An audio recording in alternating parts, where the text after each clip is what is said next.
everyone. How are you guys doing? Oh, let me put chat up. There we go. Hi. It's been a while. Sorry for taking so long to get to this, guys, and for running late today. I hope everyone's doing good. Welcome to part 4 of the Megyn Kelly Investigates. Let's see who's here. Hi, CJ. And Kip Kitty. I'll be back later. Okay, we'll see you soon. We'll see you soon. And hello to Mary over on Facebook. Good to see you guys. Like I said, I'm sorry this took a while. I had to do some traveling, and it's a long story, but finally getting to the last part of this series. Finally, really looking forward to it. And then if we have time, there's another special that we can watch at the end. So as usual, let me know that everything sounds good, that you can hear me properly. And let's go straight to Megyn Kelly. As promised, I have her waiting right here. And let me know if the music's too loud as well, because it sounds a little louder than usual. Yeah, it is a little loud.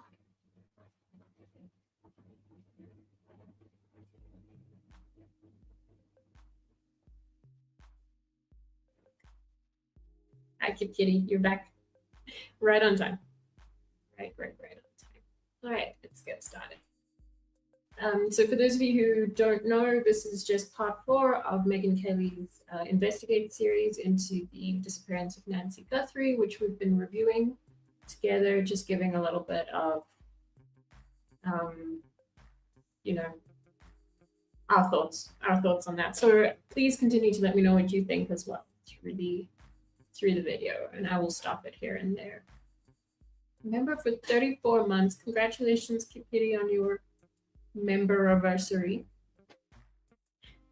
That is a word.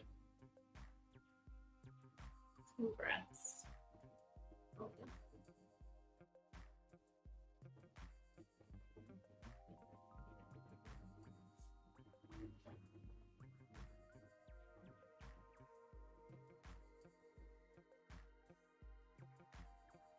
I'm Megyn Kelly. Welcome to the Megyn Kelly Show. Today we dive into part 4 of our series on the disappearance of Nancy Guthrie.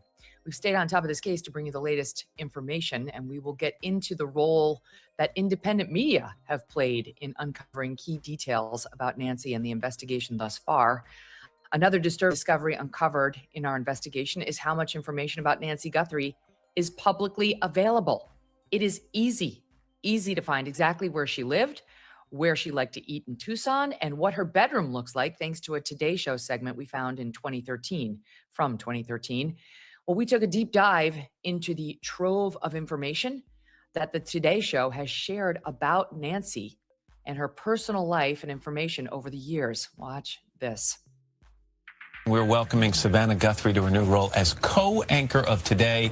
We could not be more pleased or proud. Back when Savannah officially joined Matt Lauer as a co-host, which was 2012, Nancy was part of the big welcome, dishing the family stories. If she got tired, she'd just sit down right in the middle of the grocery store aisle. Then she'd threaten us and she'd say, "I'll cry." She had a loud mouth. That woman looks familiar. She sure does. Who is this woman? It's my mom. Yes, mom. She's like, "Are you talking about me?"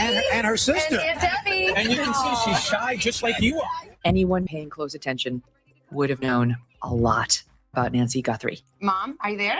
Hi, everybody. Hi, Nancy. Hi. Should there be a kids' table? On-screen maps often showed off where she lived. Happy Thanksgiving, Mrs. Guthrie. Savannah will Good, miss you. thank you. Bye-bye. Love you. It's my mom's birthday today. Happy birthday, Mom. Can I just indulge and say happy birthday to my mom? Savannah rarely missed a birthday. Me too. She's good people. Happy celebrating your birthday out there in Tucson. She's in Tucson, Arizona, and gosh, it's been a long time since I've gotten to hug my mom. She was like the 12th member of the cast for a while. Can't wait to get her back here. Happy birthday, Mom. It is my mom's 80th birthday, and You knew Nancy's maiden name. Nancy Ellen Long, 1942 in Fort Wright, Kentucky. You knew where she was born. Personal information was everywhere. My mom is up early in Tucson, Arizona. Nancy Guthrie joins us now. Hi, Mom. Good morning. Hi, Savannah. You may have heard me talk about my idyllic childhood growing up in Arizona, and it was, but it wasn't where it all began. Mother and daughter went back to Australia in 2015. I didn't think we'd ever come back. No, I never thought I'd see Australia again. Touring the hospital where Savannah was born. I mean, no detail of this relationship was left uncovered. It has been great to do this journey with you, Mom. It's incredibly sad, and it's incredibly awful to think that something as sweet as a segment with her mom could possibly have played a role in the mom's targeting. Tucson is more than it. Do you guys think that it did play a role? Like, do you think this was too much? I've heard like a lot of different opinions on that, and I'm kind of curious what you guys think, because the more, look, I know that Megyn Kelly is speaking from a perspective that she, let me say, like, she has experience with it. We've heard in the other segments, right? She has experience with like the Today Show, basically, and also she, I mean, let's not pretend that she even pretends to speak nicely about them, let me say. So, like, is that playing a role in the way she's presenting this, or is it like really too much? Because I'm starting to think maybe when it comes to the amount of, like not the amount, but like the extent to which Nancy was displayed on the show, I am like getting more and more convinced that it was too much. So I'd like to know what you guys think. Tell me what you think. Breathtaking landscape. I mean, it is disturbing to think that it was just November that she broadcast that her mother does live in Tucson. And I haven't checked, but like, I'll bet it's fairly easy to find the mom's address. She lives alone. She's elderly. Just the air, the quality of life. The segment did not feature Nancy's home or disclose details about where she lived. But after this week's events, people around here at NBC, this is a quote, are going to think twice before putting their family on television at all. Man, that's our thought. Putting out where your mother lives, that is a different angle that we need to look at. I'm sure she wasn't thinking that way. I'm sure. Sure. You think that way about your children, right? But this is yet another one of those firsts. But the best thing about Tucson is coming home. Yes. Seeing you guys. I'm like kind of stunned by what we have here. Savannah's book, which was released in February of 2024, discussed a game she used to play as a kid with her cousin. And it was a kidnapping game involving Nancy. About once a year in the summertime, Cousin Terry orchestrated a kidnapping of my sister and me. Terry would make a pit stop and let Annie and me call home at a payphone. Cousin Terry kidnapped us to take us to her house. My mother would feign shock, protest how terribly she would miss us, and assure us she'd drive up to retrieve us in a few days. If the sheriff's never heard this before, this would be something that I would definitely look into. But anybody who's read that book as well, as you both have talked about stalkers, people latch onto things in weird ways. You just never know what's going to set a lunatic down the lane he or she goes. Sweet baby Jesus, can we just rid this world of all the lunatics? There really is a chance that some nutcase obsessed with her, realizing they couldn't get to her, Chad, because, you know, of course, Savannah's got the proper security precautions in her life. She's got young children, decided to go after her mom. I would dive into her social media. Who's been liking, is there a repeated person that's liking a bunch of photos? Is there a bunch of people flooding her? Do you think so, Mary? Like, do you think that somebody read that? Because in the beginning, when she was saying there was a kidnapping game that involved Nancy, and I was like, oh my goodness, did they like pretend to kidnap Nancy? And then it wasn't even her. So I'm not even sure. I mean, it's a strange game. I'm not going to say it's not a strange game, but I don't know. Do you guys think someone read that? It is eerie. It's definitely eerie. Let me stop interrupting, Megyn. Oops. Or, DMs. You're right. And that's the sick times that we live in. The last shout out was just 4 days before Nancy went missing. Yay. There she is with my daughter, Vale. We love you, Mom. Happy birthday. Nancy, love you. It's dark. Truly chilling when you see it all together. Another question that is still out there is what's next for Savannah? We saw her return to the Today Show set last week with hugs and, sort of greetings with everybody. She's not yet back on the air as of this week, but she's coming soon. And there are reports that they're trying to figure out exactly how to ease her back on set in a way that's not too awkward for her or the audience. There's a lot to discuss, we actually have a pal of mine who is also an NBC alum. She was at NBC for a long time, and her name is Ashley Banfield. She's now host of Drop Dead Serious with Ashley Banfield, an independent media show. Don't miss a moment. Subscribe to this show on YouTube and follow me on whether you owe. Yeah, but you know something. Ashley, great to see you again. It is chilling now, like with the benefit of hindsight, to see how much was disclosed about Nancy. Yeah, but you know something? I don't think there's a person among us who works in TV that hasn't done a segment like that, or a few segments like that.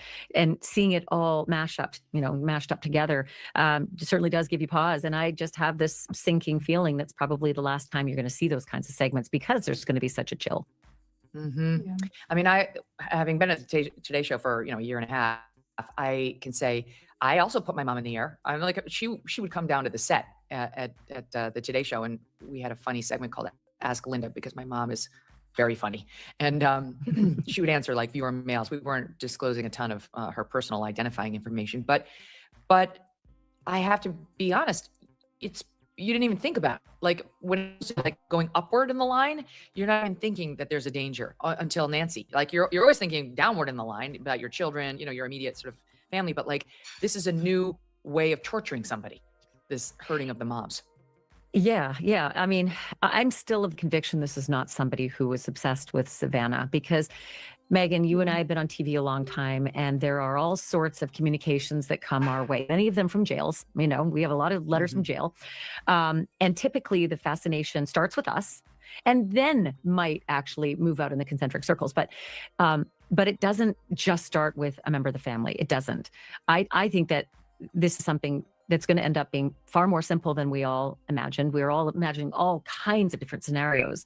But it nevertheless does give us pause about our families and what we put on the air about our families. I've done multiple segments about my mom over the years. We're proud of our parents. We want to show them off. We want to show them, if you're wondering what made this, there you go. It's over there. Yeah.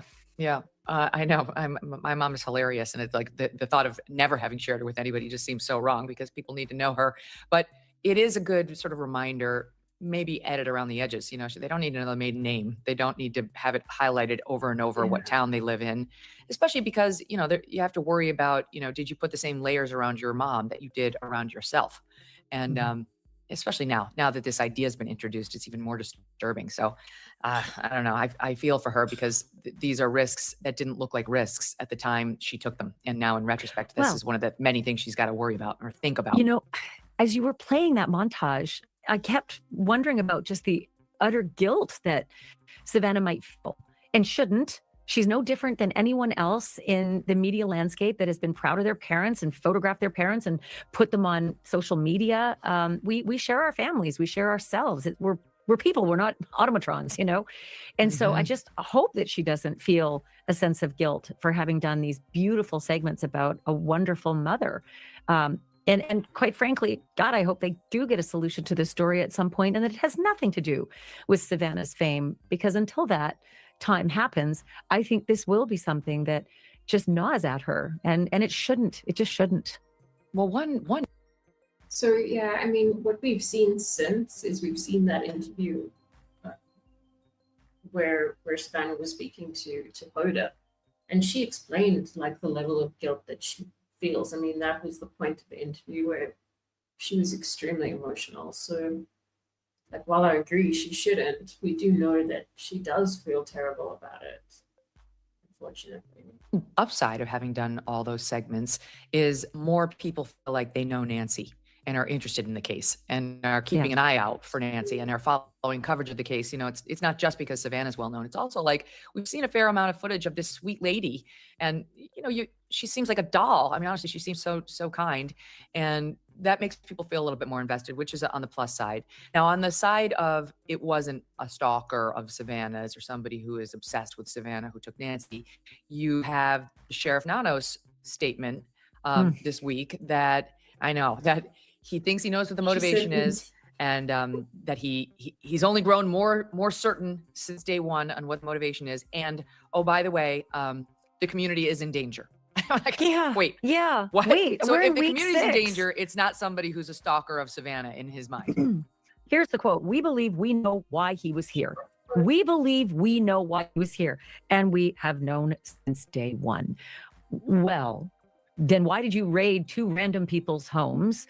And why did you tell everyone on day 2 there's no cause for alarm? Those are my words, but effectively the message in the news conference on February 2nd was there's nothing to be worried about. There's no danger to the community. Well, if this week you're telling us lock your doors and yes, he could strike again, then what the hell was that message on day 2? Exactly right. And he was saying, just in case you're thinking, this won't happen to me. This was just something that happened to the Guthries. Think again. I mean, he really underscored it. Like, you know, reminded me of the line in, what was it? Oh, God, Ghost, right? You in danger, girl, right? From Whoopi Goldberg. That's basically what he's saying to the entire community. You in danger, girl. Like, what? Yeah. Wait, here's part of what he said the other day. Yeah. Do you think that this suspect could strike again, whoever did this? Well, absolutely. We believe we know why he did this, and we believe that it was targeted, but we're not 100% sure of that. And so it'd be silly to tell people, yeah, don't worry about it. You're not his target. Don't think for a minute that because it happened to the Guthrie family, you're safe. No, keep your wits about you. Like, I'm sorry, targeted, but you're all in a lot of danger. Yeah. So, and it goes on to say, and we've known since day 1, which was what really got in my craw, because I know what was going on day 2 and day 3. Wait, hold that that focus was entirely different. I want to hear what you have to say, but I'm going to play that piece of the soundbite, and then you take it. Here we go. There is something that's come out in the investigation that gives you a sense of motive here and why this person did this? You know, I think it's come out from day 1. I think from day 1, he had some strong beliefs about what happened, and those beliefs haven't diminished. Do you believe it was a burglary gone wrong? I'm not going to get into those theories. We have our beliefs. Everybody else has theirs. Oh my gosh. I know I've already said it, but I mean, he will do anything. He'll say anything to not answer the question.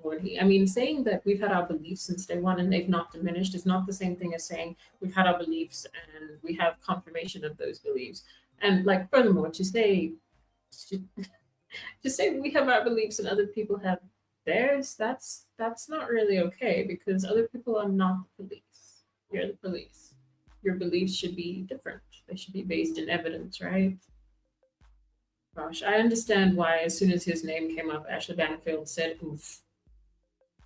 Nanos says he's intentionally withholding their theory and other details in the case, citing the integrity of the investigation. Go ahead, Ashley. Well, I had to pick my jaw up off the floor when I saw the day 1 comment. We believe we've known since day 1, because on day 2 and 3, I was talking to extraordinary source inside that group of folks that was working on that investigation. And they entirely had their focus towards the brother-in-law, whether it's right or wrong. By the way, I have taken so much shit online for people saying it's my theory. Not my theory. I actually have a different idea of what I think happened, and it is not that. What I'm reporting on is what I heard their theory was, what they were doing on day 1 and 2 and 3. And it was not what Sheriff Nanos just said. They did all sorts of things on day 1, 2, and 3 that indicated they thought it was someone within the Guthrie family. They towed a car under warrant, for God's sake. And they shut down the for Nancy, and they closed up shop at the crime scene. And then they told the whole, neighborhood, you're all safe. There's nothing to worry about here. And then they went over to Nancy's house. Yes. So this guy, to tell us that he's known since day 1, that there's some terrible boogeyman out there. But on day 1, he's treating Tommaso like the boogeyman. And that is what the police were doing, not what Ashley was doing. I had a source telling me where that investigation was, and that is where it was. So this guy, it's sad because I'm a huge supporter of law enforcement, have been for a long time. I even host On Patrol Live when Dan Abrams is off. I've always been a big supporter of law enforcement, but when a guy like this takes the helm, he does a disservice to all the good men and women in blue who are honest and who have integrity and then operate investigations with the nation in mind, not with themselves in mind. Yeah, look, we know how things can go with Ashley Banfield. We've spoken about it before and how things have gone with the I-4 case and other cases, and how, I personally do not find her very reliable. But that doesn't take from the points that she's making there about this guy. I get it. He is putting himself in mind. he always seems to put himself in mind before the investigation. So I think, queries on Ashley Banfield and her reporting aside, I think it's a pretty good point that she's making there. Mm-hmm. Well, when you say that you have a different theory, what's your different theory? Well, it's just sort of simple. I think so often in mystery, we tend to go to all sorts of lengths to imagine what happened. And generally speaking, the answers are pretty simple. I think this was just probably, a sick individual who had sick intentions against a vulnerable person. And it happens. And I know it's really hard to talk about it because this is, of course, a public figure's mom. So we sort of feel, like you said in the segment, we all feel like we kind of know her now because we've all seen the segments. But the truth is, people do sick things to vulnerable adults and children. And I think that Nancy might have been targeted by someone like that. I looked at that kit and it looked much like what Matt Murphy talks about a lot of times, homicide prosecutor from California. It's just not that complicated. And I hate to say that. I just think, why would someone take the victim? Sometimes things go sideways and then perpetrators act in real time and do whatever first thing in their minds. And sometimes it's, I've got to get rid of this person. I've got to get rid of this body. Matt's been saying from day one that we should not rule out that this was a rape case and that's what the motivation of that man was going. And then he's talked about how he's prosecuted a lot of these geriatric rape cases, which most of us didn't even know was a thing, but it is a thing. And it's something we have to reconcile with because it's a possibility here. And apparently in the vast majority of these cases, Ashley, the perpetrator would be a younger man. It's not like a 60-year-old man who does this. It's somebody in their 20s or 30s, which would match up, we think, with what we saw on that porch. 92% of geriatric rapists are in their 20s. And you're right, Megyn, it's not something we think about. It's not something we imagine is possible. I mean, if you ever have these discussions, and quite frankly, in the true crime community, we talk about these things all the time. This case has been different. There's been a lot of favoritism to reporting on this case. I mean, on day 5, when the sheriff said they towed Annie's car, nobody reported it. I just still can't understand why there has been this sort of hand covering the story. And so with this particular topic, I do get it. It's uncomfortable. God forbid. I hope I'm wrong. I really do. But in every other true crime story, when there's a mystery like this, we do talk about these things and we do go over all the possible scenarios, because I also think it helps people in the public to start looking at people they know differently. I mean, we're all imagining this, sort of hefty, pudgy burglar. But maybe if you thought about this potential scenario, you might look at someone differently if you're thinking about a tip. You might know of somebody who acts in a weird way towards older women in that area, who disappears at night, etc. There may be tips that are spurred if you just think about a different possibility. And in every other case we do. In every other case we do talk about it. In this particular case, we have not. You're right. It's probably because Savannah's famous and half the media knows her. I mean, NBC's own coverage has stayed 20 feet away from anything involving Annie and Tommaso, which also seems irresponsible to me. I mean, they may have absolutely nothing to do with this, but they were the last ones to see her. Their house has been searched, we think repeatedly, but certainly for several hours in the evening, in the dark of night. They towed their car. That's absolutely fair game when you're reporting about the facts of this case. And not only has NBC steered clear of it, but Jake Tapper of CNN was out there shaming people for even discussing it. It's like, I'm sorry, you're friends with her, but that doesn't mean you skew your coverage of the case, whether it's on this issue or the issue of family members who could potentially have been involved. That's actually, that's not a bad point. I think that the reporting on the family members has been pretty out of hand. But I guess I'm not really looking at the same media that they're looking at by the sounds of it. However, what they're saying there about people who are friends with her and they're kind of skewing their coverage because of that. That's not even something I'd really thought about. Like that is obviously going to play a role. Now that I think about it, it's a good point. Well, look, Jake, whatever, he's not on this beat. Let me just put it that way. He doesn't know the arcane aspects of this story, and he doesn't know the arcane aspects of Idaho either. And I lived where we had bald-faced lies given to us from a police chief who has taken it on the chin since, about a dangerous man who walked among us. And he walked among us for 6 weeks. And so I, as a reporter... And they told us there was no threat. No threat to the public. Go about your business, send your girls out, to the campus at night, whatever. And it was bullshit. And this guy was going into work beside women who were afraid of him. Had they known that there actually was a threat to the public, maybe they would not have gone into that office. Maybe they would have demanded to work remotely. I don't know what happened to anyone else in those weeks that Brian Berger walked free. I don't know how many parents decided to not haul their kids back from Moscow or WashU, wherever they were, because they got the assurance from the police that everything was fine. So when I lived through that, and a few other instances along the third in doing this, I have known, like, hey, gloves off. If you're going to say things, then I'm going to report what I see and what I hear as well, because it's in contradiction to what I'm hearing from within your own department. You saying that is different, right? And then today you saying this, that we've got a boogeyman out there. Now, I don't know if you're just trying to deflect. The problem is that we have to chase the truth. That's our master. We don't kowtow to authority, because otherwise I'd be Pravda. Exactly. Thank you. I could completely relate to that on a number of fronts, politically and criminally. Oh, by the way, Megyn, I actually was in Soviet Union and got to see Pravda for reals in 1991.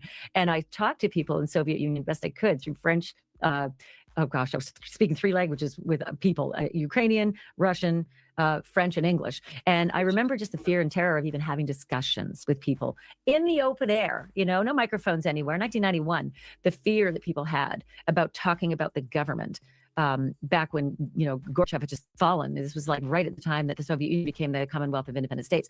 So I lived through, and by the way, I've also been in Iraq and Iran and all these other places where you can't talk out loud. So I live differently. I believe in our system, and I believe that we should be questioning authority. And as long as you do it respectfully and your sources are ironclad. Yeah. And I think she's pretty defensive. So I think that's why she's kind of overdoing this point. Just because she kind of still wants to be involved in the discussion. To be honest, I think that's all it is. Super defensive. You've been doing that all along. I know people have really focused in on your reporting, which, by the way, no one's undermined. No one's ever come out and said, we have a source that says that source is BS and doesn't know what he's talking about. It's like, okay, the investigation may have moved on. We don't actually know. We have no idea who's going to be arrested for this, if anyone. And what we do know is the sheriff is now saying he thinks he knows the motive, and it's been the same all along, and we're in danger. The community is now in danger. You had 6 weeks not in danger. Now suddenly you're in danger, and you could get targeted, even though this was targeted, but still the community at large is in danger. I mean, like, so was he wrong then, or is he wrong now? Right? Was he wrong then, or is he wrong now? I'm trying to read his tea leaves. He's projecting it's a B&E. He's projecting you could be in danger because this is a breaker, an enterer, and he could target your house next. But it says Nancy was targeted, quote, targeted, that must mean something other than as Savannah's mom. Like maybe she was targeted because she had a nice house, or because she was an 84-year-old woman and he had some sexual fetish. I don't know. But it would be nice if you give some guidance to a community that is probably a bit on edge, Ashley. Yeah, so that's true. Targeted can mean anything, because he's not saying why she's targeted. So yeah, but I'm not like defending him or anything, but I think what he's really just trying to say is that he might have a theory about what's going on.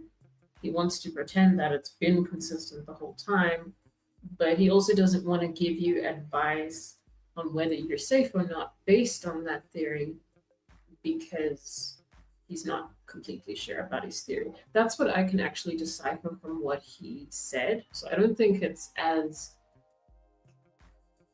conflicting.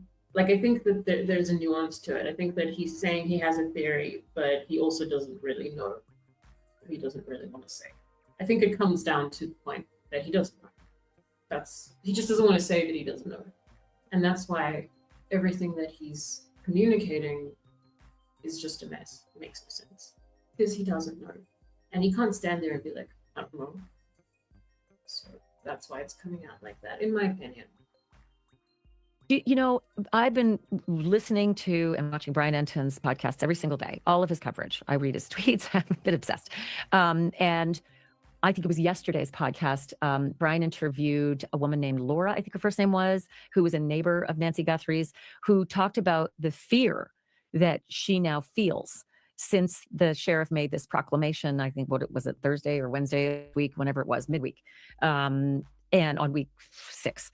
And I realized, like, this is the result. I wish more neighbors had spoken publicly, because I wish that the Sheriff Nanos had seen the result of his words. There are real people who are afraid because now they think there's a maniac out there. So are you being true today, Sheriff Nanos?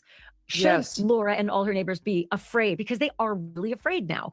Or should they have been so restful and, should they have had no fear at all since day one for the last 6 weeks? Well, actually, you're so right. And especially because now I'm going to play, we actually have some of that from Brian. This is from March 16th. Let's play it, and then I'll make the second half of my point. So 11. Are you nervous? Are people nervous? I saw that quote today, and I saw that he was just really talking with NBC reporters. And I think it's a little bit ambiguous. I think it's targeted, but we're not sure. I'm just not quite sure what that means. But it did cause, my hair to raise up a bit when he said that. And it did give me, some time to think about what that means. And it made me a little bit uncomfortable being, a nearby neighbor. I was thinking about that today on my way home from my appointment. Like, okay, what does that mean? And does that mean there could be somebody else lurking around? Somebody that's just looking for easy targets? He said it was targeted, but targeted based on what? Because he also said, you're in danger. That was Laura. And the second point I was going to make about it, Ashley, is not only does she get this warning 6 weeks later from the sheriff, but she gets it just at the time that all the media is gone. The media's gone. So like, there's a sense of security when you look out your window and it's, head to toe, you've got people up and down the lane. They're all gone now. So it's gone back to this isolated, dark community, just as the sheriff says, everyone's in danger. Yeah. I just want to interrupt there for a moment, because when it comes to Laura and that question of, was it targeted and what that's based on, there's a really good highlight video on this channel from one of CJ's shows. So I'll get that video and I'll put it in chat for you, just so long. I'm just letting you know that it's related to that point about Laura. Yeah.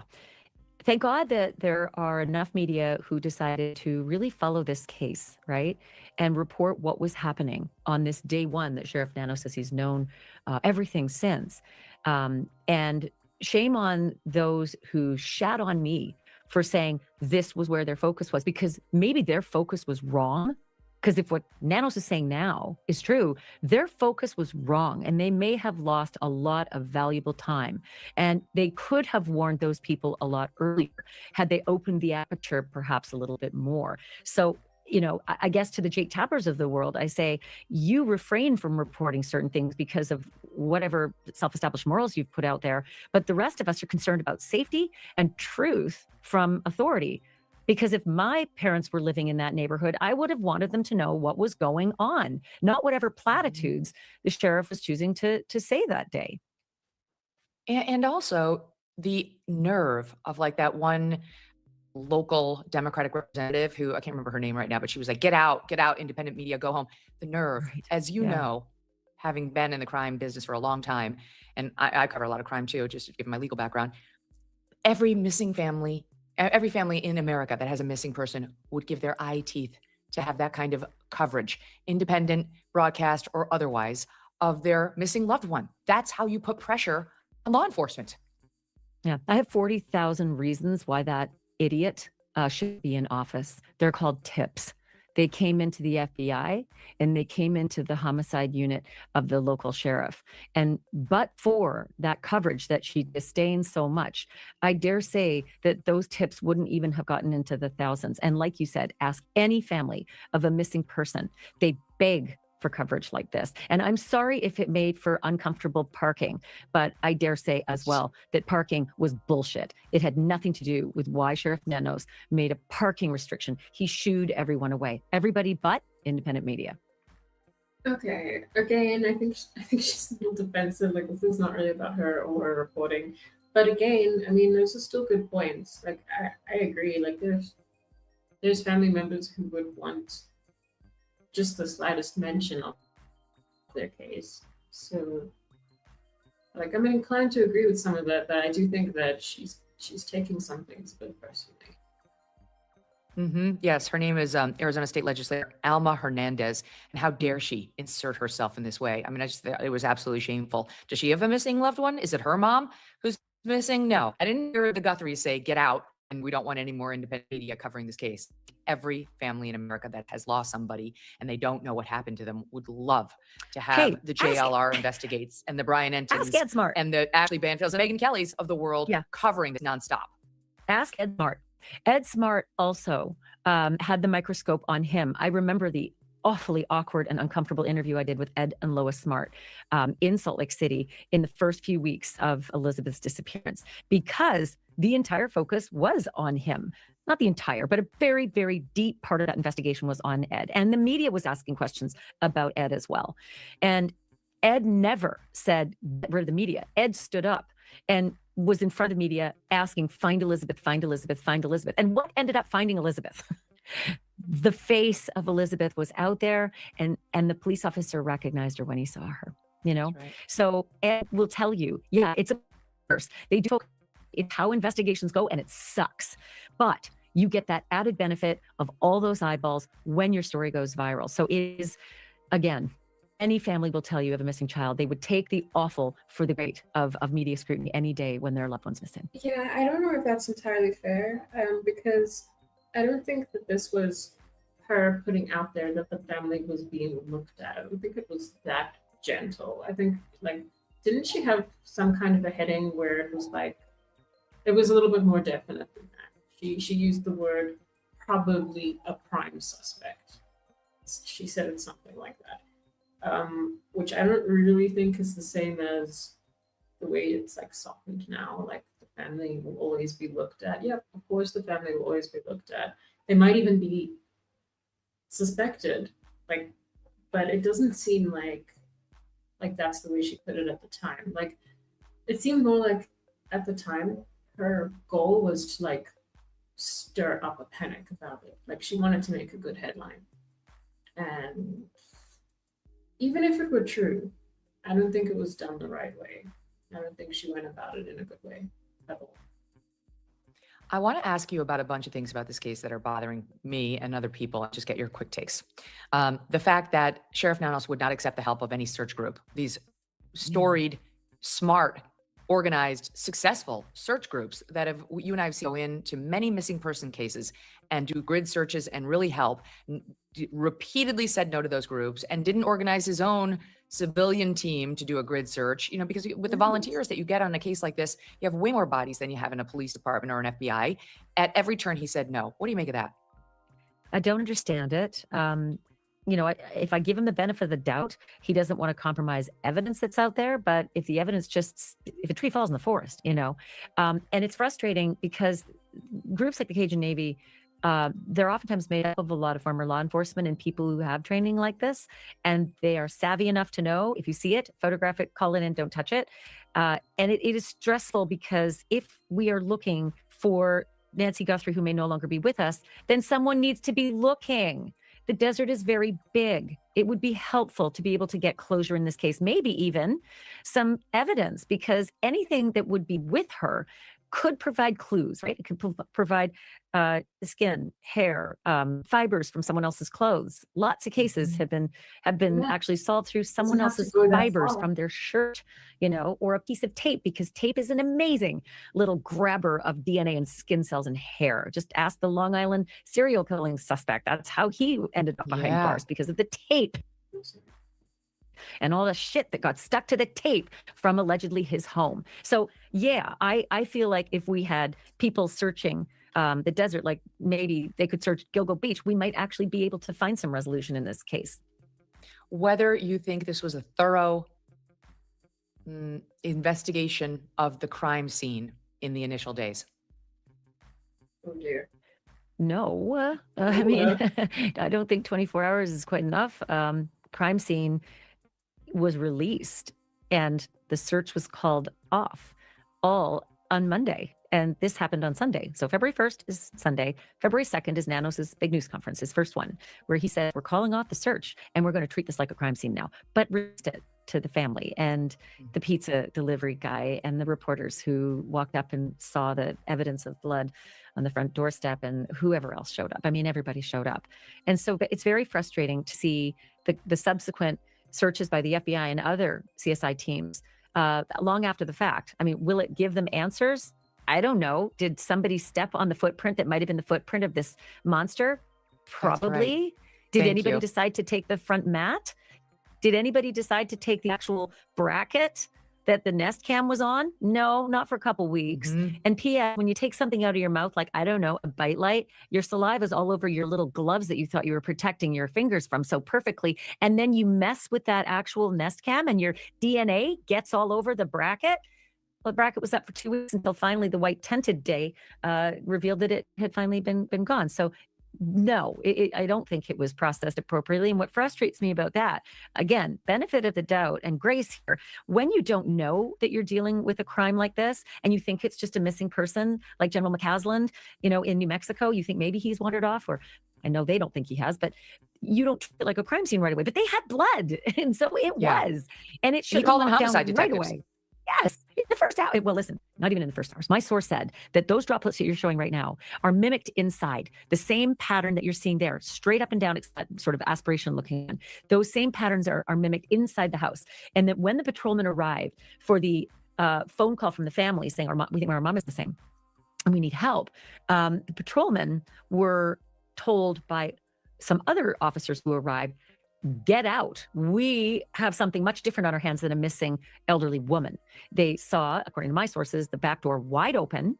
They saw the blood in the house. Unfortunately, I can't tell you where. I wish I knew, but my source didn't have the knowledge of where exactly those blood drops inside the house were. But if I were a guessing man, it's likely in that front entrance area because they were aware right away, according to my source, that back door's wide open, blood drops are here, blood drops go out the front, get out, don't compromise the scene anymore, we need to bring homicide in. And that all happened within minutes, as my source told me. I mean, okay, so when it comes to the blood inside the house, I mean, we heard about that early on, but then when it came to things that we heard from Savannah Latos, and she'd been interviewed since, we didn't hear about it again. So it's something that I've wondered, was it always just something that came from Ashley and Ashley's source? Sorry, not Ashley, Ashley's source. Is that where it came from and then people just started repeating it? Because I can't remember really if we heard it from the police. I don't think so. And we definitely didn't hear it from Savannah. And what we've heard since is that the doors were not wide open, they were propped open. And that's different. That is really different, in my opinion. I don't know. What do you guys think? Let me know. But I don't know. So her source is admitting that he doesn't know where in the house. He or she doesn't know where in the house. Walk us through what you think that means, because it seems pretty clear that this guy did not get in through the front door. It had that gate on it that made it virtually impenetrable, according to virtually everybody. There was actually a soundbite from the neighbor, that same woman, Laura, with Brian Enton. And here's what she had to say about that gate. We've had law enforcement experts on here talking about that gate. I want to get one of those gates, but they say you basically, if you have that on your front door, no one's getting through. Here it is in SOT 12. And I don't like to speculate. And I always also assumed it was two people because of the person who was at the front door. And he was standing there, and I don't think he was the main person. I think he was the guy outside who was waiting for them to come out. Because if you have a gate like that, a security gate on the front door, you're not getting into that. You're never going to break into that security gate. I mean, I actually talked to a security guy about 2 or 3 weeks ago, and he confirmed you're not breaking into those gates. So I think, and she has glass on both sides of the door, and I think he was trying to see in. So when he was standing there, he wasn't trying to figure out what to do. He was trying to look in to see what was going on. And also, because you have a security gate, the door, the wooden door, if that's open, it's hard to see inside if it's dark, because I have one of those. You can't really see if the door is open or not. So I think he was standing there waiting for someone to come out. Very interesting theory. Would dovetail as well with the speculation that possibly that item we see in the perpetrator's pocket is a walkie-talkie. We don't know. Could be a police scanner. Could be something else entirely. But if there was a second person, would work. And with your theory would work, because it does seem clear that the perpetrator actually gained access to the house through the back door. At least that seems clear to me, because clearly they had Nancy. We know that's her blood on the front porch when they went out the front door. So when they had Nancy, she exited through that front door. And I accept that he was not able to get into that front door on his own. So is that what we think, Ashley? He came in through the back door. You said you saw signs of force, not you, but your source said there were signs of forced entry. So that's how they got in. And then they brought Nancy out the front and presumably into a car. Is that the same thing? Forced entry, wide open, propped open, like there's too many things. I'm sorry. No. Am I overreacting? I don't know. She's interpreting what Ashley's saying as forced entry, but the doors were open. Maybe that is how you interpret that. But again, we know since they were propped open. Is that forced entry? I don't know. I have no idea. Let me just highlight here. Yeah, so Kip Peters says the investigation was fumbled from the start. Yeah. There, I don't even know what hope there was for the investigation. It's sad. It's really sad. Good morning, CJ. Thank you for greeting while you're on location. And hello, Caddy. It's good to see you.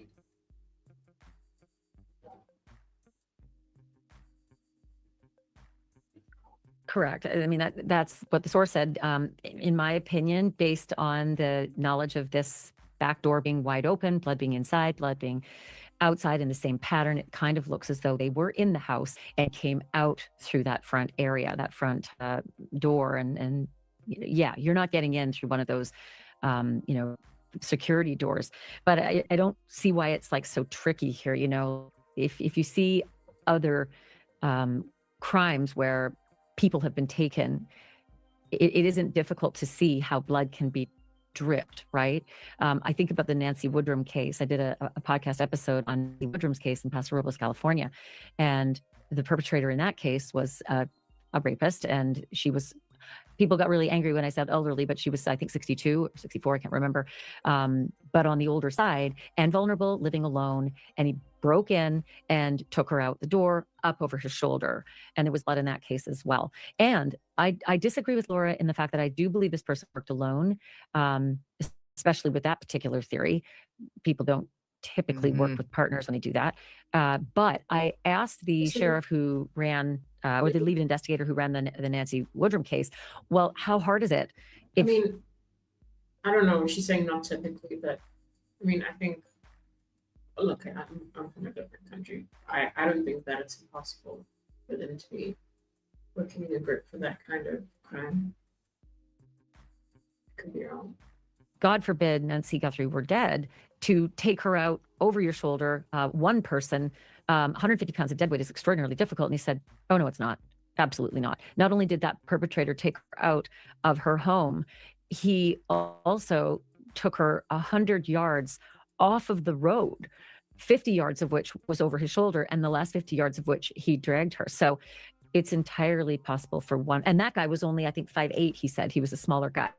So it's not difficult to do that. And it's, I mean, the case, the most bizarre case, look it up. It mirrors Nancy Guthrie's case so frighteningly, like to a T, even to the detail of who did they found... catch they caught the perpetrator in that case? Yes, they did. And in the Nancy Guthrie case, I wish, well, listen, I don't know what they're doing specifically, what the FBI is doing specifically to run down leads. But in the case of Nancy Woodrum, it took them 7 months. I mean, listen, we're at what, 2.5 or 1.5, 6 weeks. Yeah. And it took them 7 months, but they ran down every single person. There were a lot of people on the property that night. She had rented out her main house to a wedding. So they had to go through all the wedding guests, and they did that. And everybody seemed a little suspicious. Like there were all sorts of hinky things that went on. But and her own son was a suspect as well, and behaved bizarrely refused to give his DNA, refused to help them find his missing mother. So yeah, suspect. But then they had male DNA inside Nancy Woodrum's bedroom. And everybody that they had looked at, ended up being X'd out because of that. But ultimately, Megyn, what they did was they went through every single contractor who'd ever been there. They also geofenced and found his phone. I think since then, criminals are a little bit more savvy about not having their phones with them, not just turned off, but not having them with them. Unfortunately. And yeah, sadly, well, we'll find another tool. But they got this guy and he was clean as a whistle, right? That's why nothing happened in CODIS. He didn't have any background, any criminal background that he'd been caught for. And he was married with a kid and he was in his 40s. And Nancy Woodrum had been nice to him. He was a painter and she'd been nice to him. She gave him tamales. Like she'd made some tamales and gave them to him and said, oh, these are mine. I'm sure they're not as good as your mother's. And he, for some reason, took that as flirting. So he came back, the next night after the tamales and left his wife. Apparently he stepped out on her a lot, left his wife and child at home, did this horrifying thing. But Megyn, he stopped at a church on the way. He stopped at a fucking church and prayed, I guess, for 20 minutes or so, and then continued on his murderous, horrifying, rapey rampage. And that was his mission. He went in to rape Nancy Woodrum and he killed her. And then he took her out over his shoulder, out through the door, into the vehicle, drove 60 miles. That's another one. Drove 60 miles to a place where he dragged her, like I said, off the road 100 yards into the desert. But when they caught him, Megyn, this is the weird part. You don't usually get this in our business. He sung like a canary. He told them everything. Like it was the most bizarre thing. Yeah. They got him in an interrogation room and they said, we've got your phone in Nancy's room. And he tried to give them some crap story about, well, I went to get a ladder and I accidentally hit her with my car. And they're like, try again. And then he just opened the floodgates and he took them to the body. And the investigator told me, had he not taken the police to the body, they never would have found her. And when they did find her, they barely could find her. The activity in the desert, the animal activity, had done its work in 7 months, and it would have been next to impossible to find her. Wow. Okay. So that case took 7 months. So she's saying that case has like significant similarities to Nancy Guthrie's case. This Nancy Woodrum. If you guys want to look through that case, it sounds like it would take one show because she pretty much summarized it there already. But if you want to do one morning where we look at it, then just type in chat or type in the comments and let me know. I'll keep an eye. But that's pretty shocking. I mean, I don't think we know enough to say it's similar or not similar, but maybe we can do a little investigation ourselves. Oh, really, Caddy? That does sound, yeah. I'll do a little bit of research as well and see if there's anything for us to look at. That sounds terrible. I hadn't heard about it. Mary says yes. So let me know. Let me know what you guys would like. If you wanna look through it. It sounds like a tough one, but we can if you want. Wow, that's dark. But you're right. It's absolutely possible.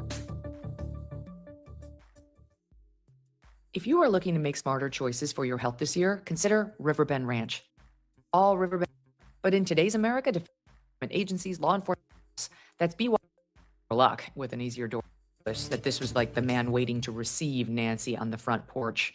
That's not necessarily true. He actually, that could have been the perp there kind of figuring out whether the front door was going to be an option for him and figuring, no, it's not. I'm going to go around to the back door where he had more luck with an easier door without that big gate over the front of it, and then clearly took Nancy out the front. Yeah, you go. Yeah, either that or, if we take our sources at their word, and this is not my source only, I had a source said this, you did, everybody had the source that said that those two images were taken on different days.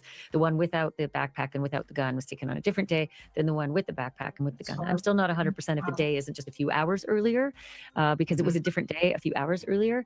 But I have a feeling it's possible that what he was trying to do was just get rid of the camera. I mean, it wasn't that I want to get in. I just want to get rid of the camera so that I can bring her out without the camera catching all this business of how I walk and how I bend and what if something happens and then they see a tattoo or whatever. So Well, I feel like let that me was, ask you that and- though. That's one of the things that's really mystified me about the timeline. Because they said at 1:47 the cameras went offline, and then at 2:12 image detected. I to this moment I don't understand that. Like, you know, there's been discussion, was there a Wi-Fi jammer? At 1:47 it turned off the Nest camera, but then at 2:12 was it working? Because we see the images of the guy, but those were retrieved images. So like, do you understand what they're A trying to little say bit. with those two different times?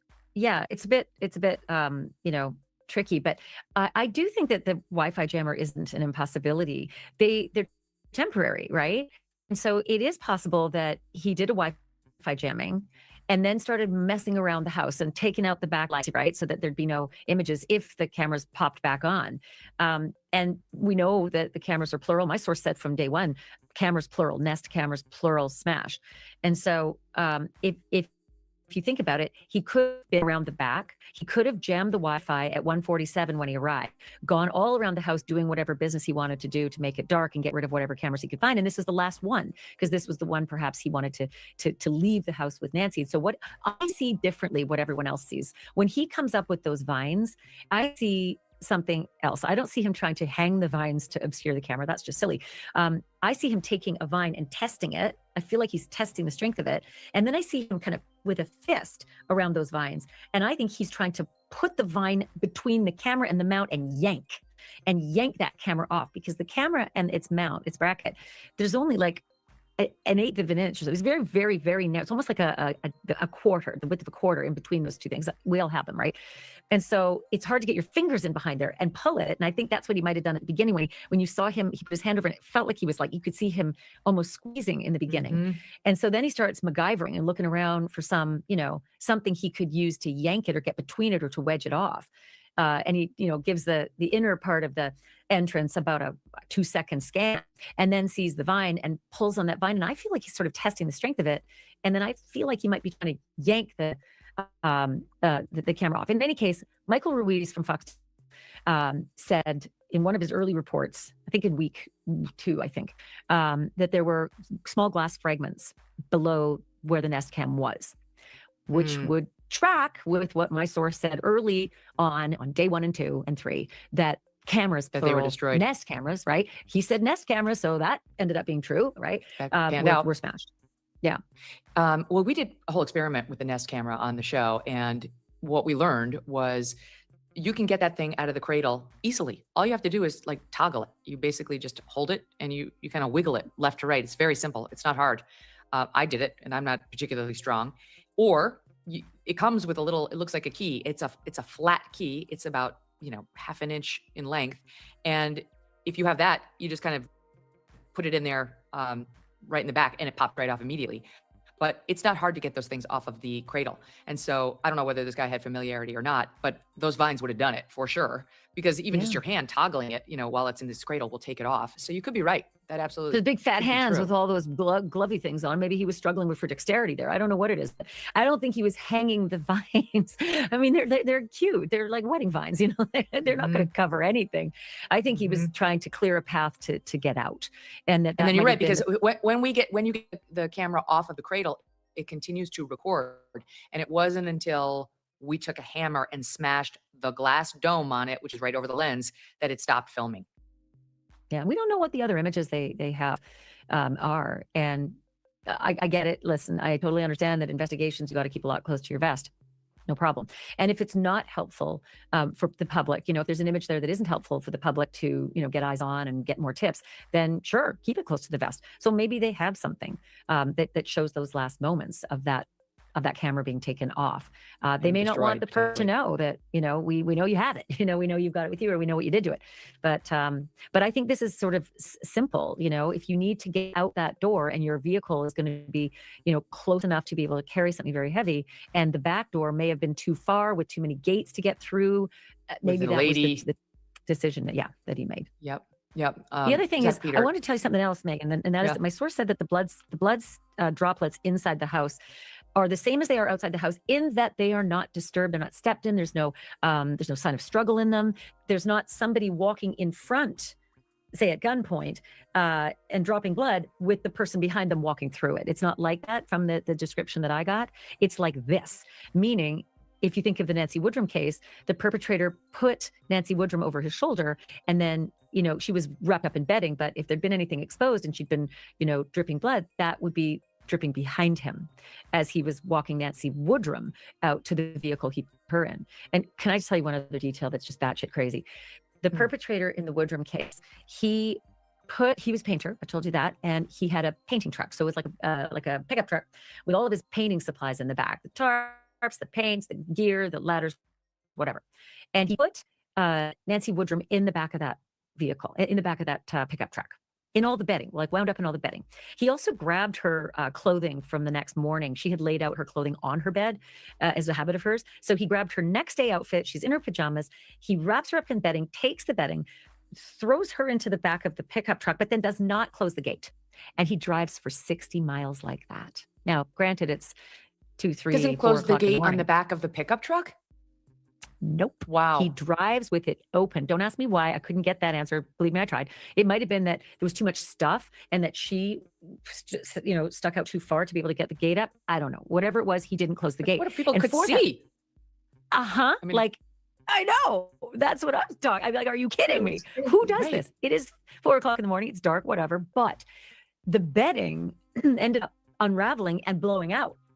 So they found some of this bedding and her outfit from the next day. She'd laid out her outfit for the next day, and they found that on the side of the highway. I can't remember how many miles it was down the road, not that far, but That's a good tip. That's what this guy did. They operate. You know what this is reminding me of, Ashley? And you and I talked about this at the time of the Kohlberger arrest, and once we found out it was him, this weird combination of very smart decisions and very dumb ones in the same person. Yes, exactly. And you can have somebody who arguably Kohlberger was bright enough to get into a PhD program, but what a moron. He carried his phone like a brick. And, we all know that He ordered the knife on Amazon. Orders the knife on Amazon, drives his own car to a killing. What? Who does? Anyway, all these things, people, as we learn of these crimes, it's why reporting on them is so important. You've got to know what these people are doing so you can protect yourself against them, and we can get better at crime fighting. We need better where's tools, this guy's really dumb mistakes? That's what I want to know. It's not great for him that we have the images of him. That's one. But where are his dumb ass mistakes that make it easy? He doesn't appear to have brought his phone. That's unfortunate. He did appear to hide his car from the Nest camera on the front. That's also unfortunate. However he got that backpack, it doesn't appear to have been at a Walmart cash register, according to what Sheriff Nanos says. So that was smart. And that was very smart, because that would have required a lot of advanced thought. I'm going to wear this backpack and maybe potentially get caught on camera. And therefore I don't want to be seen on camera purchasing it at a Walmart. So I'm going to get it secondhand. I may be giving him too much credit. It might not have been that well thought out, but those have led nowhere. Finding the guy who has that jacket, or the purchase of that jacket at the purchase site, and the backpack same, and no obvious DNA. I mean, they've said so far, there's been no matching, no obvious fingerprints with the gloves. This guy was careful. It doesn't seem like it was his first rodeo. Yeah, so I mean, that's the thing, right? I mean, she's still not found. So is that entirely because the investigation was fumbled, or is some of it because he just planned it? She says she doesn't want to give him too much credit, and I kind of understand that. That's why I keep coming back to this being some kind of an organization or initiation into an organization, if that makes sense. But yeah, I mean, what we see on the camera, it's hard to believe that she's not found when you look at that behavior, right? It's how does it fit? How is this person, the person who's not found? Yeah, I by the way, as you were talking, I thought, I wonder if he picked it up in a lost and found, because the kids lose their stuff all the time, and lost and founds end up just being stacked with stuff, and nobody bothers to come and get their stuff. And so people might not even really know it's gone. But I would hope that, again, through all of this coverage, somebody says, oh yeah, my kid had that backpack and we lost it and we never found it again. And that might be a lead. But folks, 1-800-CALL-FBI if that's you. But I think, I often go back to the Casey Anthony case for stupid mistakes.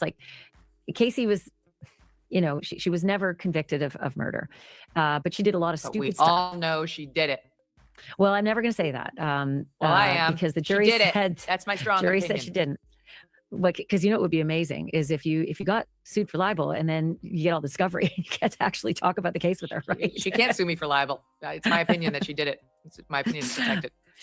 So in the Casey Anthony case, I often say, because I sat through every second of that case in the courtroom, and I often say that case was not won by a defense attorney. It was lost by terrible prosecutors who were egotistical and overstepped, except for one named George, who was amazing. The other two were idiots. Okay, so that's coming back to law enforcement as well. Is that a case of, like, she's not been found because of perpetrator, or is it because of the investigation? And I think that what she's saying there touches on that. Maybe it is all because of the investigation. Maybe there was just so much chaos, and the people who committed this crime, people in person, are literally sitting there not being able to believe their luck. Like they're surprised too. Is that what's happening here? I don't know. I mean, I don't know what's worse, but those birds, I'm sorry if you can hear them. They're called haughty dogs. They're very loud to me. But in this particular case, I don't know that he's a mastermind. I think he's sort of the situation of the prosecutors. He just got dumb luck in that it's super dark, you know, just super duper dark. And Nancy didn't have a subscription. So there's just not enough to find this guy in the night. And then, you know, Tucson, what the hell? What's with your flock cameras? What's with your ecosystem? It's like, why would you not be more protective of your folk? And so there's another, you know, misstep by the Casey Anthony prosecutors. Your camera systems are awful. And not to mention the light pollution stuff. I mean, I'm gonna get myself in trouble. I know that some people think it's a good idea, but this guy just kind of struck luck all the way along. That's my feeling about it. You know, I look at a guy who walks up at a door and isn't quite sure what to do and doesn't have the tool ready to go. So I don't think he's a mastermind. I just think he struck a really lucky vein in that there was a confluence of circumstances that were in his favor, not by his design. By the way, earlier this week on our Prem, Chad Ayers, he's also former SWAT. He said he has a booth on the ground source in Arizona who told him there are no suspects and that the family has all passed polygraphs, quote, with flying colors. So I have that too. Believe it or not, I've got the same. I go a little further on that. My source said, yeah, tell me that, and I haven't reported this yet because I'm still trying to put my finger on it. And this was actually like, I want to say 2.5 weeks ago. My source said that the family was all given polygraphs. They must have been given those polygraphs in the home that they were staying in, the private home they were staying, because they didn't march them into the sheriff's department to do that.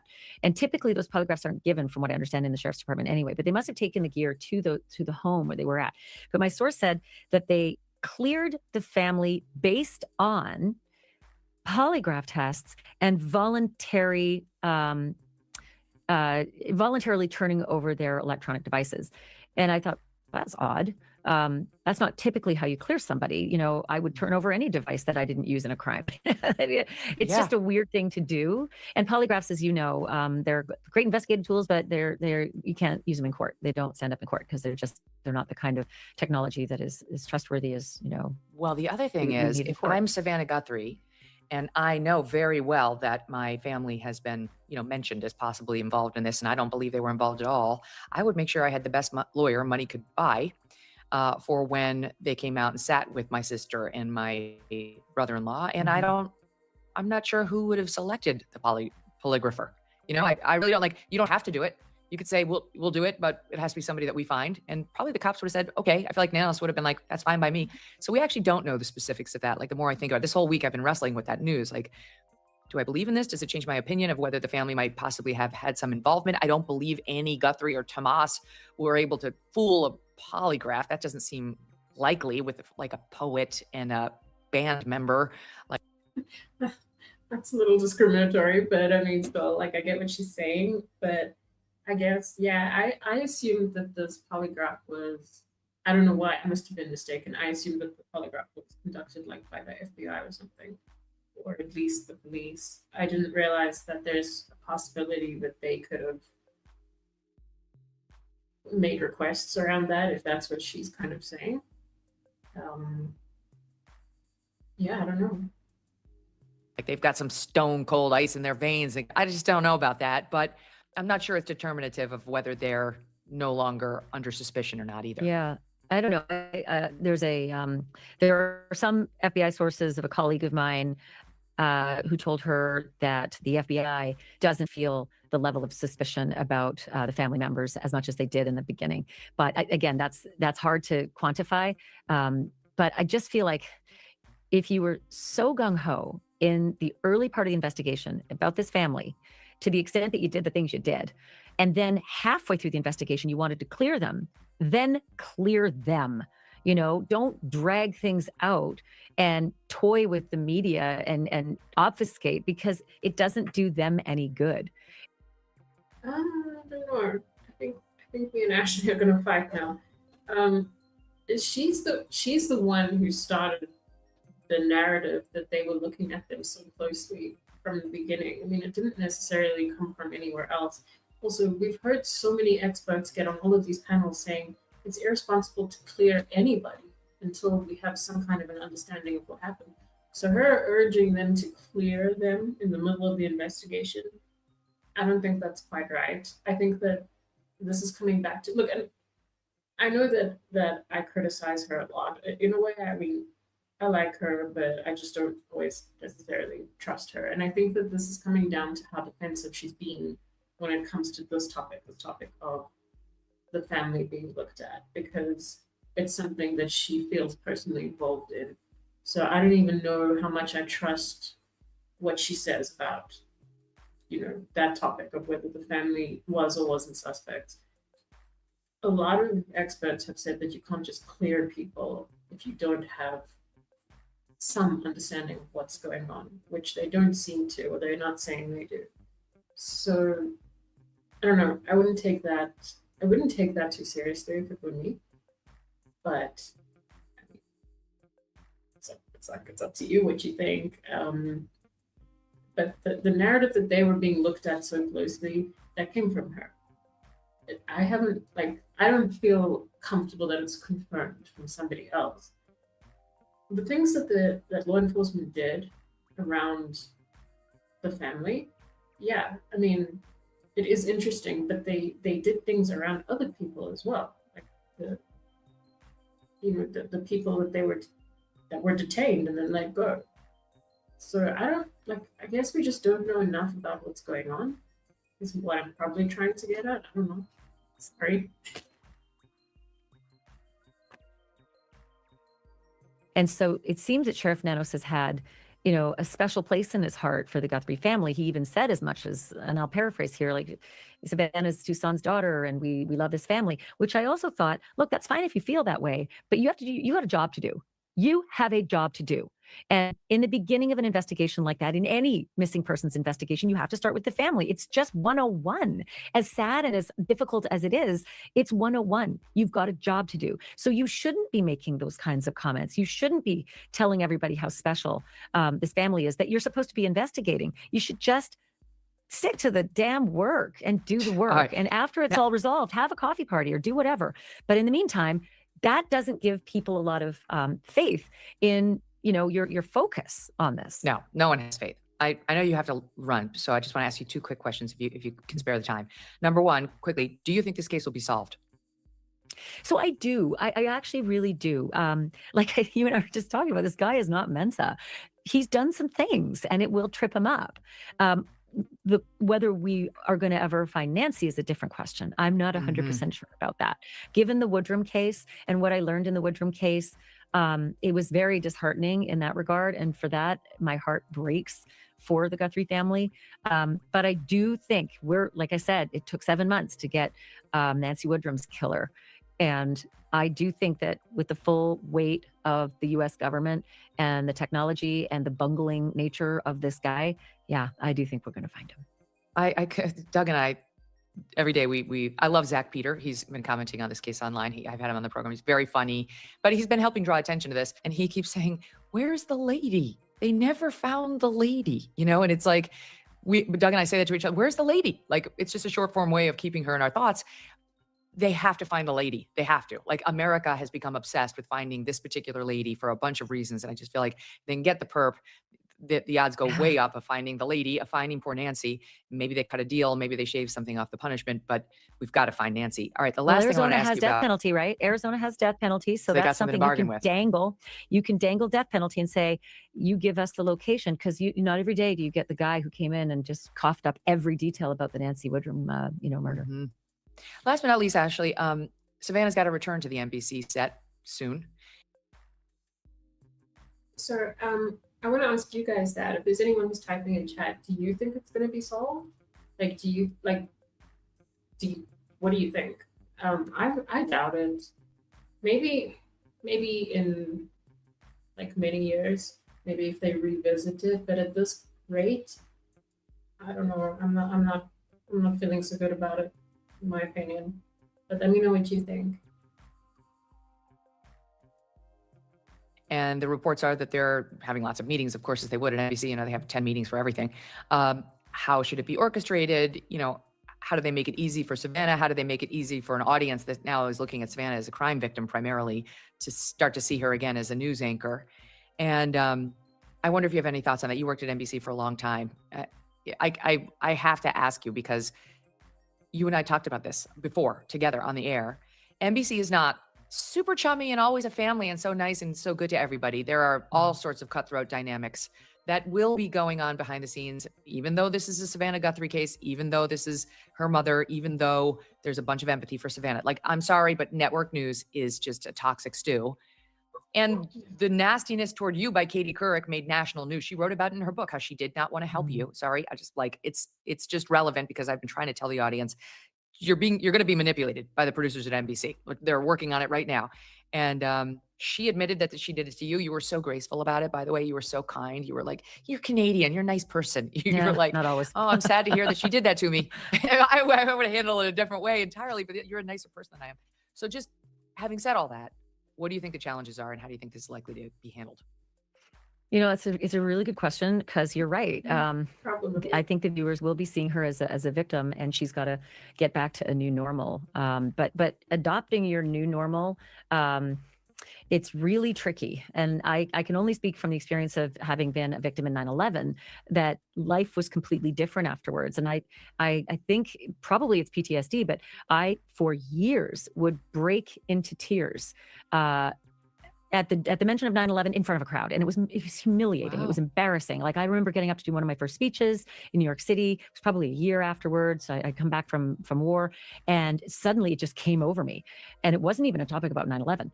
And I just started to cry on stage, and it was so embarrassing.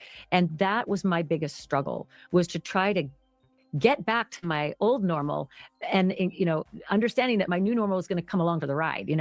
And so for Savannah, for her, it's going to be really hard, to be under the microscope those first few times. And then for the producers, I don't know. I honestly, this is such weird territory. I don't know what's best. Probably to do packages. And for viewers who are watching right now, packages are what you do when you tape things and you edit pretty pictures, much like you saw those lovely things with her mom. They're not live. And you can break down and you can take a moment and then get back, get your wits about you and continue. And so I'm assuming that maybe her return in the beginning won't be a lot of live, because live is where it's just so unpredictable. Fraught. And the pressure and the emotion, all of it is just so much. So keeping her limited in the live and more on tape with packages and interviews that might have been pre-taped, that might be the easier way for her, but she will get through it. She will have her life back, but this will be the worst gnawing hole for her. And for that reason, you're right. They better find the lady. You mentioned the 9/11 thing. I've got to tell the audience this story. You know this story because I've told it to you on the air before, but you on 9/11 is the reason I am sitting here. I was an unhappy lawyer. I was in Chicago. I was considering a career change. I didn't know what I wanted to do. And 9/11 happened. And of course, like everybody else in America who wasn't in New York, I had the TV on and I was watching NBC, and there you were. You were covered in the dust from the buildings falling, and you were the consummate professional. You did such an amazing job. And I thought to myself for the first time, journalism is a public service. Like, this person is at great risk right now, and she's on the air like a complete pro, delivering the news without being overly emotional, without making it about yourself. That is the cloud that we were in just about 45 minutes ago or so. At the time we were there, when the first trade tower came down, my producer and I were overcome by the cloud of debris and smoke that came at us so rapidly. We had to break down a window to an apartment building. We had to break the window and go into the second door inside just to breathe. Be careful of your baby. Oh my God. Look behind us. Please pan in this way. Please be careful of your baby. This is it. Oh my God. Oh my God. Oh my God. No. Listen. We'll be all right. We'll be all right. We're okay. I think we're okay. Actually, I think we're okay. All right. We're going to have to move this way. We're going to have to move. We're going to have to move. That cloud is coming this way. From here down on the ground level in Manhattan, what some of the things that have been collected from the street can show us. I don't know if you can zoom into here, Michael, but these papers were collected from 1 and 2 World Trade Center. The headers on them say those addresses here, the 81st floor deliveries, the 87th floor deliveries, the 90th floor, the 92nd floor, what kind of parcels have come in. They were found scattered within a mile. And that was the day I decided I wanted to try my hand at this new profession because of you. And that's one of the many reasons why it's so annoying to hear people talk about you like you don't know what you're talking about. Like, no. This is a pro. She is the most professional you can get in this industry. And I had never thought of you as a crime victim. What I was seeing that day was a crime victim, or that you would have lasting PTSD after everything that happened that day. But of course you would. Of course it did have a lasting effect on you. No, and it's I didn't see it that way for decades. I'm not kidding. Yeah, no, it's I didn't either. jarring. But I hope you know, like when you think about your legacy from that day and the trauma that was caused, part of your legacy is sitting right here and is extremely grateful to you for your courage. Well, it's very kind. The truth is I was shit scared. So I don't know how any of that wasn't coming through. And it was just sort of, necessity is the mother of invention. You got to get on the air, just get it done. But I never thought of myself as a crime victim ever until recently, because I realized, oh yeah, you can't sort of be involved in the death of, 2,000 people, more than that, and have them all around you and realize you just narrowly escaped it and then stayed in there for 9 days without having some effect on you, And I knew that the crying was, was a result of it. I just didn't realize, I didn't think of it as being a victim. I just thought of it as like, what an awful experience I had to go through as a reporter. But lately I've thought of it as like, yeah, you were a victim before you were a reporter. So you became the reporter after you, escaped that shit. But I'll tell you, PTSD is real for people in the public eye who suddenly have to face people live. It comes at you and you just don't even know it's coming, and it's seconds and it's on you. So for that, I really hope Savannah doesn't have any of those moments, because they're impossible to control. I was on an airplane, the first airplane I took out of. Okay, so I have to say, I didn't know any of that about her, about Ashley Banfield. And yeah, I mean, I didn't even know that these two were so close. But that is interesting, and I think it's a very like complicated topic. I can imagine if you're thinking about like the people who would go through the situation that Savannah is going through. The majority of them don't have to be under a public microscope while they're doing it, while they're dealing with this impossible, difficult situation. So yeah, I mean, it's interesting to think about it that way. It obviously just adds to it, like everybody's looking at you and there's no way to respond. So from what I can see, Savannah's done an excellent job of like composing herself and all of that. And I don't even know if I would manage to be as put together as she is in that situation. I think she's done amazingly well, but it's true. Like we don't really know what she's feeling behind it. So yeah. All right, so we are gonna watch this special now. News for Tucson, and then I will put the link for both in chat as well. Let's see. Yeah, it's half an hour.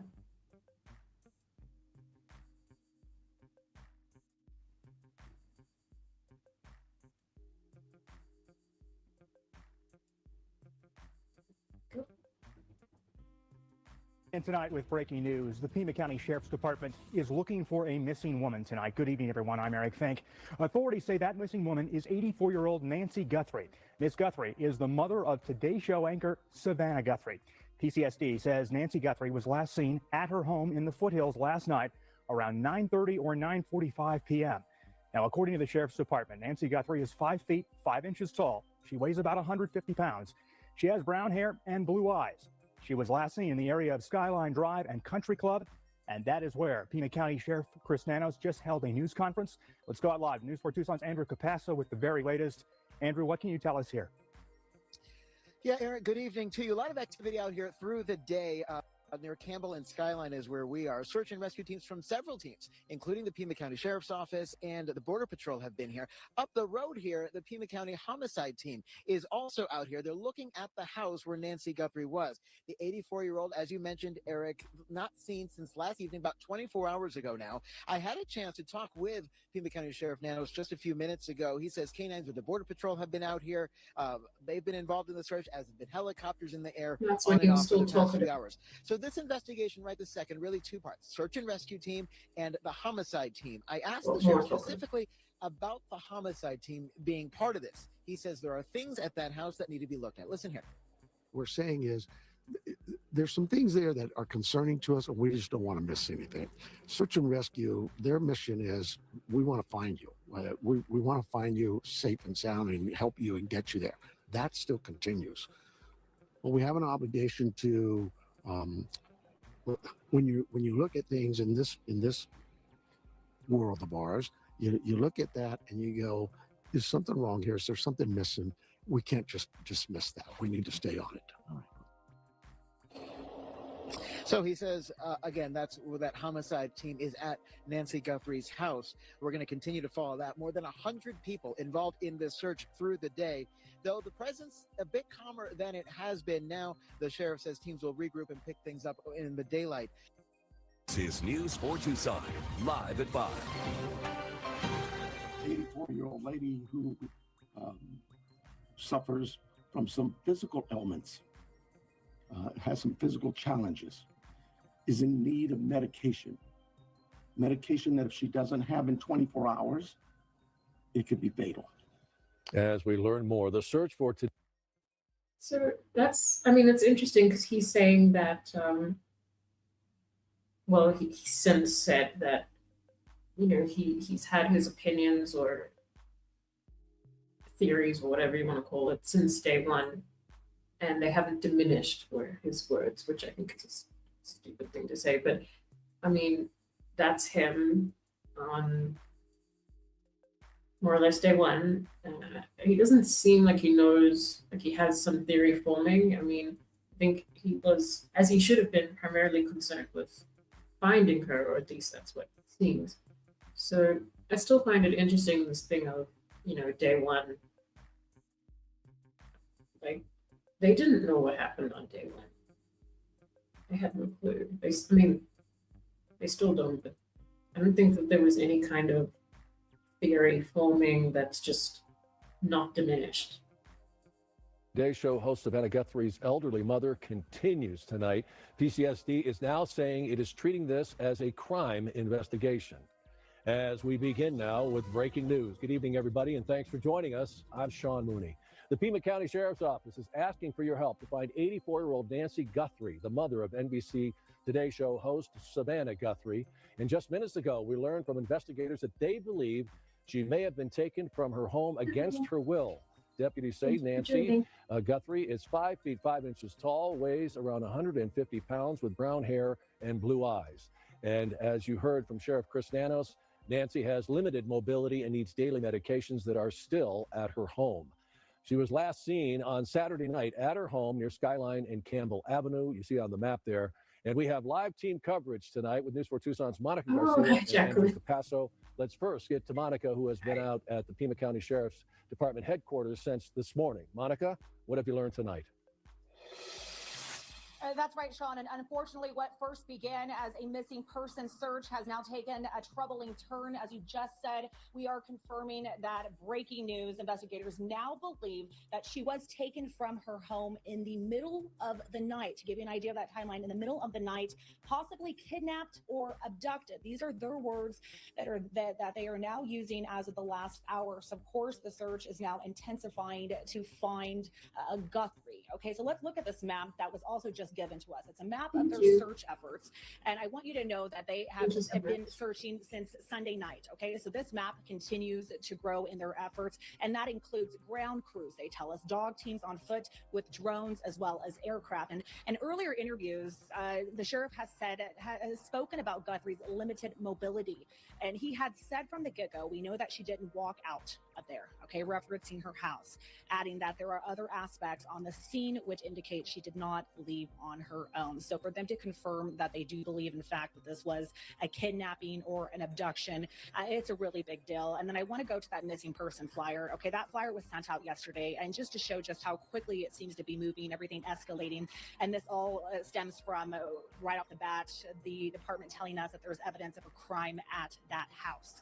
Okay, and then we have the urgency because you know that Guthrie is not in the best of health and she needs that daily medication. Okay, so that's where we're at right now. We're hoping to get an interview with the sheriff. I've spoken to him and he has confirmed, that troubling news about the kidnapping and abduction. So that obviously changes a lot of things here, and we're going to follow up with him to ask him those questions. In the meantime, I do have my colleague Andrew Capasso, who has been in the neighborhood, and I know that they are asking Andrew for more efforts, especially from the neighbors out there, from the community, to help and try to find this 84-year-old. Andrew. That's right, Monica. Good evening to you. The sheriff says he wants everyone who lives in this area to keep an eye out on their videos, their doorbell cameras, their cameras that are around their home, and report any video they seem to be weird or out of place. Sheriff Nanos saying any clue, while it may seem insignificant, could be a very big deal. So for the past few hours, I have seen teams here on the ground retracing steps they took during the search yesterday. I've also seen a Pima County Sheriff Department helicopter overhead for several hours. We know that helicopter is refueling. It could be back in the air a little bit later on. The big concern now, though, as you heard Monica and the sheriff say, is the clock. The sheriff says Guthrie needs medication and could die if she doesn't get it. While neighbors say this whole thing is a huge shock to this close-knit community, one person who came by to help, who doesn't live here, says everyone needs to help if they can. It's crazy to look back on it and think about how many days it's been. Like, we're getting to day 80, and they were talking about the urgency with the medication just at that day one, and to look back on that, it's really sad. It's urgent. It's an urgent matter, and for people to put it off until tomorrow is just not good enough. It has to be done today. Sad, and we're really concerned. Obviously, for her family, and obviously we truly hope that they find her. So a quick breakdown of what we've seen here over the past few hours. We got here this morning about 8 o'clock. Didn't see very much at all. No crime tape, no deputies, no investigators, nothing. Then right around noon, we started to see things pick up. More deputies out here. We started to see that Sheriff's Department helicopter overhead, and we've seen teams of deputies stopping people, asking if they've seen anything out of the ordinary. And at the house just up the street, there is still a pretty good amount of activity. I'm told things are going to be winding down a little bit. Of course, the search and rescue team is still part of this investigation, but we heard the sheriff say this morning this is more of a criminal investigation now, and as you heard, abduction or kidnapping, very real, according to the sheriff's office. We're going to continue to follow this. We'll have the very latest through the day. But for now, reporting live in the Catalina foothills, I'm Andrew Capasso, News 4 Tucson. Sean, we'll send it back to you. You are looking live right now at a massive law enforcement scene in Rio Rico where the FBI has detained a man they believe is connected to the disappearance of Nancy Guthrie. Good evening, everybody, and thanks for joining us. I'm Sean Mooney. We continue to follow that breaking news out of Santa Cruz County tonight. And it may be the break investigators have been waiting for. The FBI announcing one man has been detained for questioning as they conduct a court-authorized search of a location there in Rio Rico. Our team has the latest developments with live team coverage as there are a lot of pieces to this investigation tonight. News 4 Tucson's John Macaluso is live outside the Pima County Sheriff headquarters. Jacob Owens is live in Rio Rico, and Monica Garcia is live outside Nancy Guthrie's home in the Catalina foothills, where Nancy Guthrie was reported missing 10 days ago. Monica, what's the latest tonight? So this was Dating. Sean, huge updates right now, and this all within hours of the FBI releasing really those images, that first video of a person who decided to stand right here, right behind me in Nancy Guthrie's doorway and do exactly what with her. We don't know. We're trying to find out. Let's look at some of that video that started all of this that came out earlier today. The FBI gives us that video sharing those images, and you can see the chilling person in the black and white surveillance photos and the video showing that person wearing those gloves, a ski mask, and a backpack. And so that's what we want to make sure everyone knows. This is where it all began. And then collectively, it seemed like the investigation really started to pick up once again with these new leads. And so with that, let's go ahead and send things out to Rio Rico with Jacob Owens with the situation happening out there. Jacob.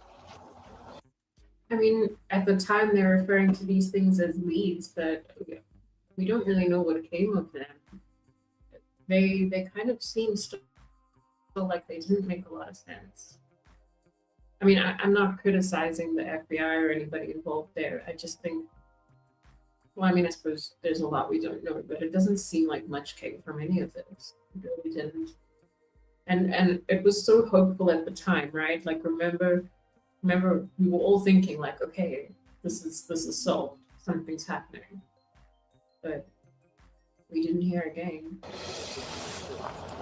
Yeah, Monica, this is the latest action out here. It's been 10 days since Nancy Guthrie was last seen, according to the timeline we've received. And now we know that the FBI, as well as the Pima County Sheriff's Department, is out here tonight doing a court-authorized search of a location here in Rio Rico. Let's show you some footage from tonight. And we just got information from the Sheriff's Department. This was minutes ago. And as they put it, Sheriff's Department, assisted by the FBI's evidence response team, is conducting, like I said, a court-authorized search of the location here in Rio Rico. This is related to the Nancy Guthrie investigation. They're confirming that. And this operation is far from over. They're saying this is expected to take hours here. We'll bring it right back out to me here on the scene to give you an idea of what we're seeing. So we're seeing two vehicles with the Santa Cruz Sheriff's Department. They're blocking this road here. And beyond that, we have unmarked vehicles throughout the area. We have residents coming to see what is going on exactly, unaware that this is linked. And then up the road from you, there's a larger law enforcement presence, but it's unclear if that is linked. We're going to work on that. Bringing you the latest here from Rio Rico, reporting live, Jacob Owens, News 4 Tucson. Now we're going to go to John Macaluso. There's been a lot of activity at the Sheriff's Department since a person was named as being detained in connection to this case. John.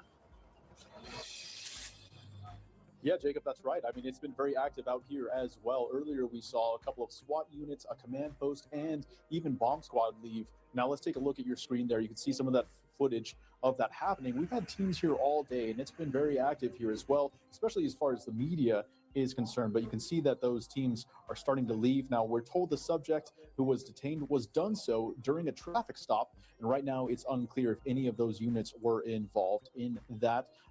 But we are still working to get some more information on that. And we have seen those units return. In fact, that happened within the last hour. So we'll continue to remain out here. We'll have some more information for you at home as we get it. Reporting here at PCSD HQ, John Macaluso, News 4 Tucson. There's a big police activity, law enforcement activity happening in the neighborhood behind me. This is the Shadow Hills neighborhood, the suburb area of Tucson. I mean, there are houses after houses here right next to each other. And this is where I'm told about 2 hours ago, SWAT from Pima County Sheriff's deputies came out along with FBI, and they fixated on a house out here. They're not telling us exactly what happened, but we can tell you we've had different vantage points, especially where you just saw Jacob, and we're learning that possibly a man and a woman were detained tonight, and that's all we know. We've asked for confirmation, but sources are telling us a man and a woman were detained in a home out here tonight. We do have the average address of the home. We have looked it up. It appears to be a VRBO, possibly an Airbnb online, and that's all we know as far as who this house belongs to.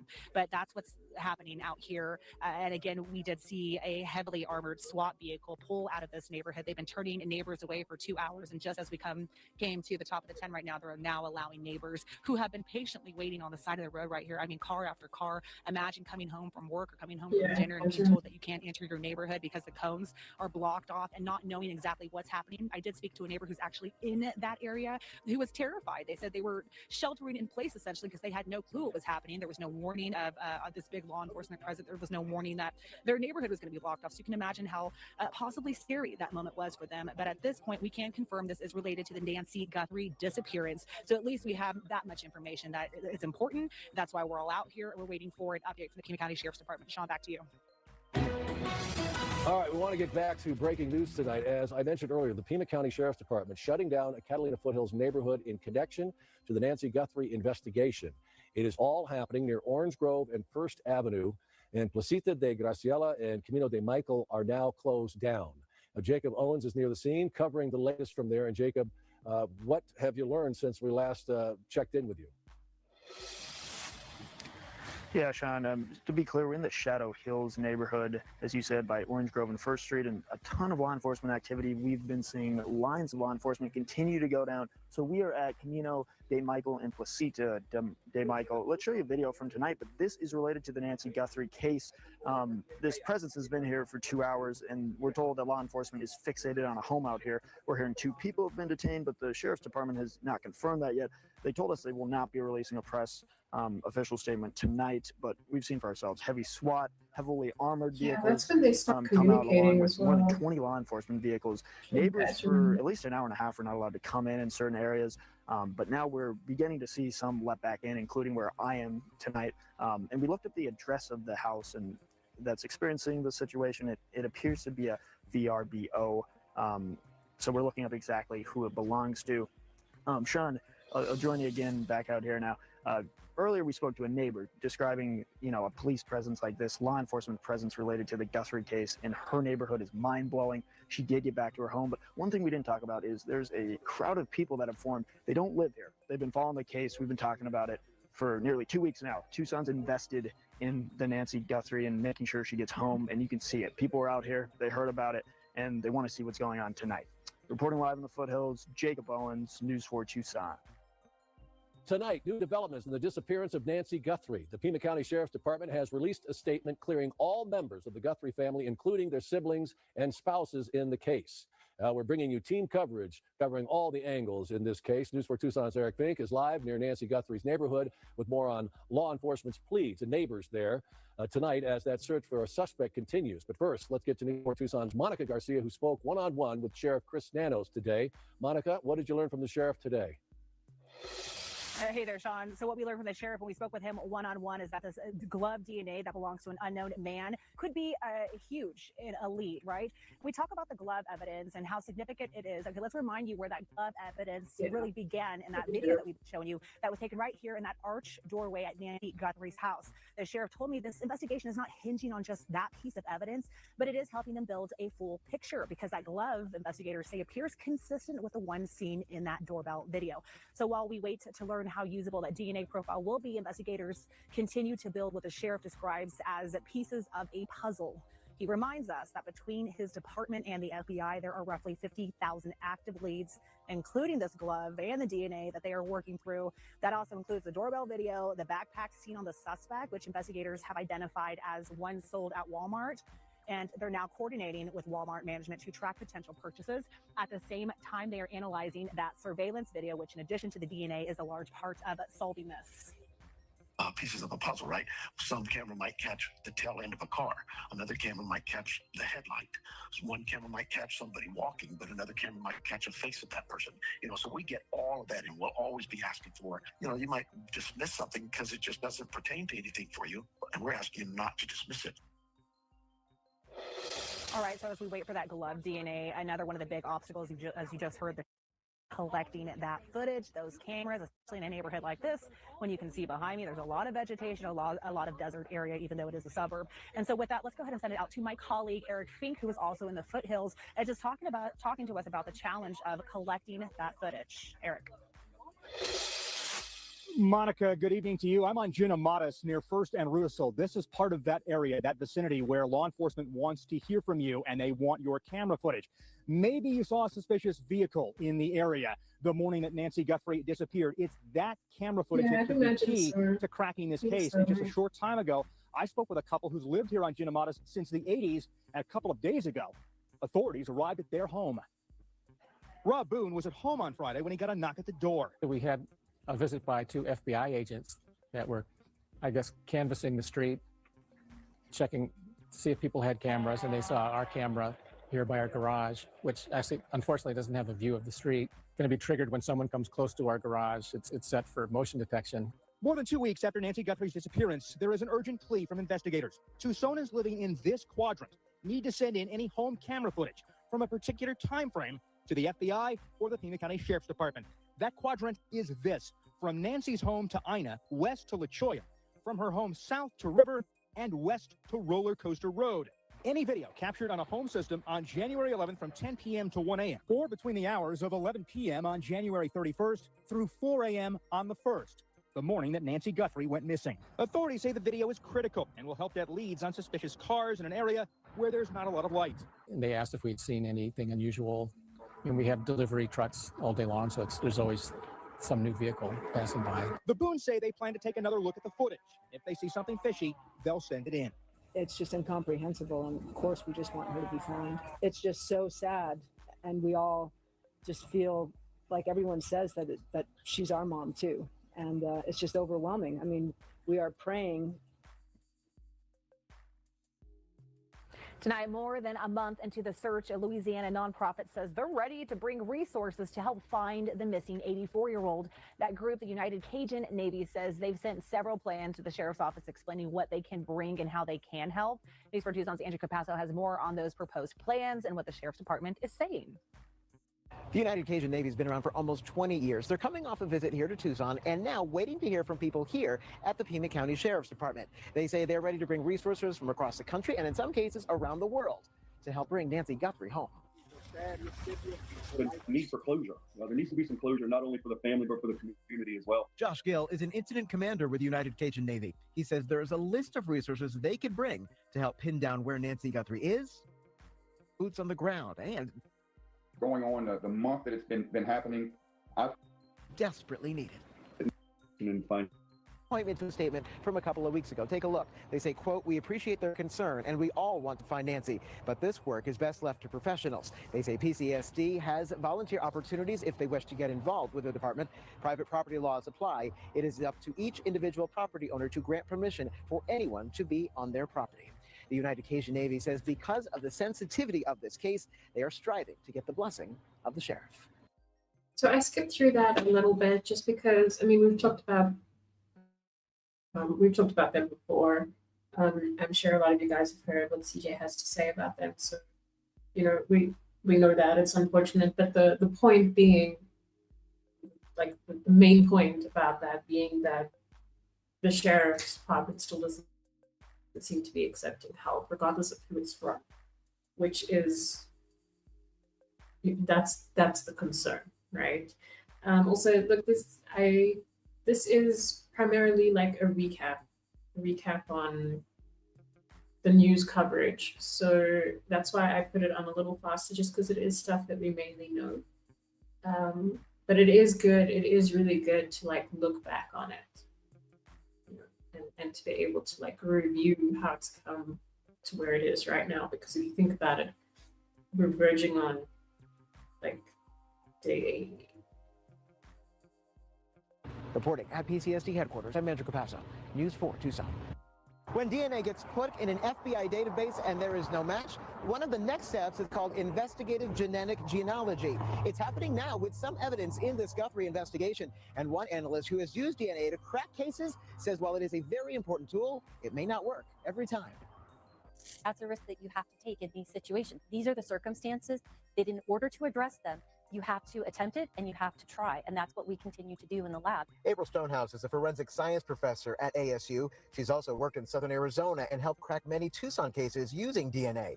She says she knows there's a lot on the line in this case, just like any major investigation. We do recognize the stakes are high in assisting law enforcement in solving. This process is complicated and time-consuming. Blending DNA typing with traditional genealogy research. It starts with the DNA from a scene. We need about 1 nanogram of DNA to get a DNA result. Getting to that point, she says, starts with the investigators. Determining items of evidence that have a high likelihood of having the suspect's DNA will be vital and critical.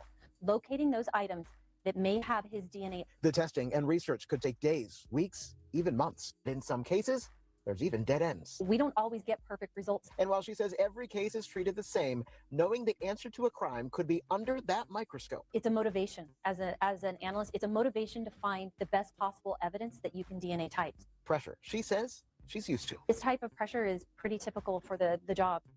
And on top of finding the right pieces of evidence in Nancy Guthrie's home for this specific process to work, there also needs to be something found in that genetic research. That comes from people who submit samples and then opting in to have their DNA used for criminal investigations. Stonehouse, who we should mention is not part of this specific investigation, says in some instances, if that genetic permission's not granted, then there might not be an answer using DNA. Reporting in Phoenix, outside FBI headquarters, I'm Andrew Capasso, News 4 Tucson. And since Nancy Guthrie's disappearance, tens of thousands of tips have come in from the public. Some have come in anonymously. News 4 Tucson's Eric Fink gives us a look at how the community from near and far has helped with clues and leads in this investigation. In this building behind me, 88 crime operators continue to answer calls from people with tips on the case. The reward for Nancy Guthrie's return sits right now at more than $1 million. And while much of that money was put up by the Guthrie family, there's a man who lives more than 1,800 miles from Tucson who put up a reward of his own. We need that one person to come in with the right tip to solve the crime. Michael Hupy is a personal injury lawyer, not from Tucson, but from Wisconsin. He's also the president of the Milwaukee chapter of Crime Stoppers. Hupy put up $100,000 of his own money to help convince someone who knows something to come forward. But why does a lawyer in Wisconsin want to help in the Nancy Guthrie case? She's an 84-year-old woman. She's in ill health. She needs to take prescription medicine every day. She has a heart pacemaker, and I wasn't happy with the way the investigation was going. Back on February 24th, after 24 days of agony. Worrying about her, fearing for her, aching for her, and most of all, just missing her. Just missing her. Savannah posted on Instagram, her family offering a $1 million reward for information leading to the recovery of their mom. If you've been waiting and you haven't been sure, let this be your sign. So please come forward, tell what you know, and help us bring our beloved mom home. Please be the light in the dark. In this dark time, thousands of people have called and emailed the authorities with tips. More than 25,000 have come into the FBI. In a statement, the FBI says, quote, every tip is reviewed for credibility, relevance, and information that can be acted upon by law enforcement. All tips submitted to tips.fbi.gov or called into 1-800-CALL-FBI are examined by threat intake examiners at the National Threat Operations Center to determine appropriate dissemination. Here in southern Arizona, more than 2,400 tips have already come through 88 Crime, where you can remain anonymous. That number far surpassing the normal monthly total. During the course of a month, our 88 Crime system will receive approximately 200 to 250 tips about all matters. And so during the time of the investigation, we've received nearly 10 times that amount just for this one case. Back in Wisconsin, Michael Hupy continues to hope for that call, that tip that changes the nature of this case. Money makes people talk. I've given 25, I've given 50,000 to solve the murder of small children, and people come with money if there's money available. The Guthrie family knows they are not alone in their suffering. There are millions of families suffering the same kind of uncertainty. That's why they have donated $500,000 to the National Center for Missing and Exploited Children for their work helping families cope and looking for the lost. They encourage you to do the same. Okay, so that is pretty much the end of that. So yeah, like I said, it seems it was a recap of their coverage, which it's, I mean, that's not what I was expecting, but it is good to see. I think that so much has kind of gone on with this case that it's easy to, I guess, forget how far we've come along in it, because there've been these kind of detours and there's been all of this confusion in the investigation and stuff like that. So yeah, it's tough to think that when these reports were being made, like, there was a lot more hope, you know. It's like they're saying day 1, day 10, and I don't think a lot of people expected that we would come this far without an answer. I really don't. But yeah, that was a good recap of their coverage. And I'm going to look into this Nancy Woodrum case and see if it's something that you guys want to talk about. You can continue to put it in chat if you're on replay, but from what I've seen, people do want to do maybe one show on that just to cover it. So keep an eye out for that. There's also some other things that we'll be getting into soon. There's a few cases, and I just wanted to say thank you. Thanks so much, everyone, for being here, and have a beautiful day further. I'll see you soon.